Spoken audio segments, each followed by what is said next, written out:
नमस्ते दोस्तों। क्या आपने कभी सोचा है कि क्या होगा अगर एक दिन किसी देश की जनता उठ खड़ी हो और अपने ही राजा का सिर कलम कर दे? सुनने में ये किसी फिल्म की कहानी जैसा लगता है, लेकिन सालों पहले फ्रांस की गलियों में यही हकीकत थी।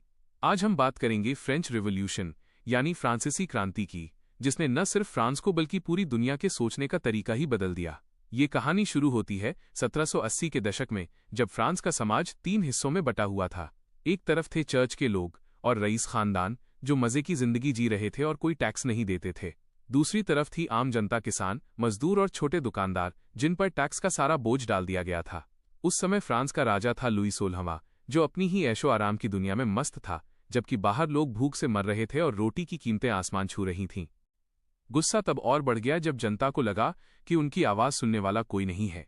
फिर आता है वो ऐतिहासिक दिन, 14 जुलाई 1789, जब भड़की हुई भीड़ ने बास्टिल के किले पर धावा बोल दिया, जो राजा की तानाशाही का प्रतीक था। यहीं से शुरुआत हुई उस क्रांति की, जिसने लिबर्टी, इक्वालिटी और फ्रेटर्निटी यानी स्वतंत्रता, समानता और भाईचारे का नारा दिया।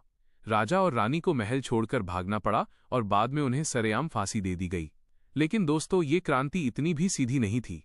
राजा के हटने के बाद फ्रांस में एक ऐसा दौर आया जिसे रेन ऑफ टेरर कहा जाता है, जहां रोबेस्पियरे नाम के नेता ने हजारों लोगों को सिर्फ शक के आधार पर मौत के घाट उतार दिया। अंत में हालात इतने बिगड़ गए कि एक युवा सेनापति ने इस उथल-पुथल का फायदा उठाया और खुद को फ्रांस का सम्राट घोषित कर दिया, जिसे आज हम नेपोलियन बोनापार्ट के नाम से जानते हैं।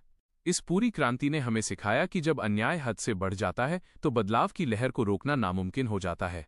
इसी क्रांति की वजह से आज दुनिया के ज्यादातर देशों में लोकतंत्र और मानवाधिकारों की बात की जाती है। फ्रांस के उन आम लोगों ने साबित कर दिया कि असली ताकत महलों में नहीं, बल्कि जनता के हाथों में होती है। उम्मीद है कि आपको इतिहास का ये रोमांचक पन्ना पसंद आया होगा और आपको समझ आया होगा कि क्यों फ्रेंच रिवॉल्यूशन को इतिहास की सबसे महत्वपूर्ण घटना माना जाता है। अगर आप ऐसी ही और ऐतिहासिक कहानियों को आसान भाषा में सुनना चाहते हैं, तो इस वीडियो को लाइक करें और हमारे चैनल को सब्सक्राइब करना न भूलें। अपना ख्याल रखिए और मिलते हैं अगले वीडियो में।